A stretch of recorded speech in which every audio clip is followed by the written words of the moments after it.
पुणे लोकसभेकरता महायुतीनं महापौर मुरलीधर मोहोळ यांना उमेदवारी जाहीर केली आहे।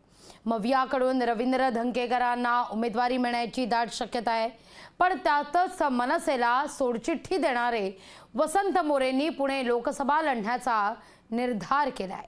त्यामुळे पुण्यात लोकसभेची लढत तिरंगी होणार असं चित्र आहे।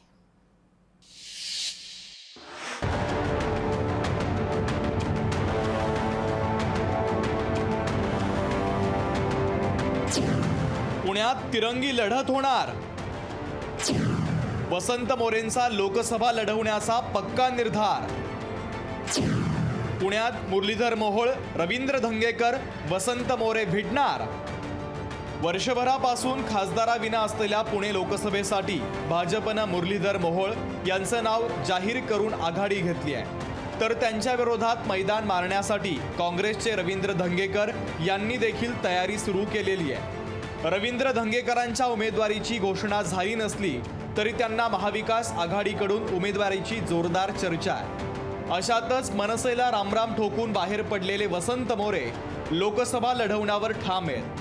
पक्ष सोडल्यानंतर मोरेंना अनेक पक्षातून ऑफर देखील येत आहेत। त्यांनी नेत्यांच्या गाठीभेटी देखील सुरू केल्या। अगदी शरद पवार यांच्यापासून ते संजय राऊत, काँग्रेसचे ज्येष्ठ नेते यांच्यासोबत देखील त्यांची चर्चा सुरू आहे।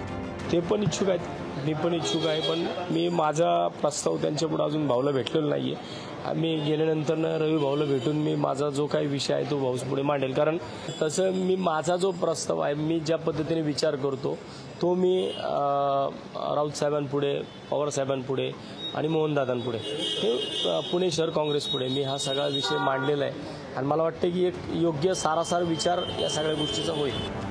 काँग्रेस पुण्याच्या जागेवरचा दावा सोडून वसंत मोरेंना लोकसभेच्या रिंगणात उतरवण्याची शक्यता कमीच आहे। त्यामुळे पुण्याची लोकसभा निवडणूक तिरंगी होणार का अशी चर्चा रंगू लागली आहे। तर दुसरीकडे रवींद्र धंगेकर आपल्याला साथ देतील असा विश्वास वसंत मोरे व्यक्त करतायत। पुणे लोकसभेसाठी इच्छुक असलेले काँग्रेसचे आमदार रवींद्र धंगेकर यांनीही सध्या तरी आपली तलवार मॅन केल्याचं दिसतंय। शेवटी पक्ष जो आहे तो निर्णय पक्ष घेऊ शकतो, कोणाला पक्षात घ्यायचं, कोणाला उमेदवारी द्यायची हे पक्ष ठरवतो। पक्ष जो निर्णय घेईल तो शेवटी काँग्रेस पक्षाचा उमेदवार आपल्याला निवडून आणायचा आहे। ज्या पद्धतीनं सध्याचं राजकारण चाललंय ह्याला थांबवण्याचं काम तुम्हाला, आम्हाला आणि सर्व जनतेला करायचं आहे। त्यामुळे उमेदवार कोण असण्यापेक्षा उमेदवार हा काँग्रेस पक्ष मित्र पक्षाचा निवडून आला पाहिजे, त्यासाठी माझ्यासारखा कार्यकर्ता प्रयत्न करेल। वसंत मोरे हे 2007 पासून पुणे महानगरपालिकेत नगरसेवक राहिले आहेत। प्रत्येक वेळी ते नवनवीन प्रभागांतून निवडून देखील आलेले आहेत। पुण्यातील मुस्लिम मतदार देखील वसंत मोरेंच्या मागे उभा राहिल्याचा इतिहास आहे। त्यांनी राज ठाकरेंच्या भोंगे विरोधी भूमिकेला समर्थन दिलं नव्हतं। महाविकास आघाडीकडून साथ मिळाली नाही तर प्रसंगी अपक्ष लढण्याची देखील त्यांनी तयारी केलेली आहे। त्यामुळे भाजपचे मुरलीधर मोहोळ आणि महाविकास आघाडीच्या उमेदवारासमोर तगडं आव्हान असेल यात तीळ मात्र शंका नाही। मोरेंनी लोकसभेचं मैदान मारलं नाही तर एखाद्या उमेदवाराची मतं मात्र फुटू शकतात। अमोल धर्माधिकारीसह ब्युरो रिपोर्ट, लोकशाही मराठी। लोकशाही मराठी ऐका, पहा, जागरूक रहा।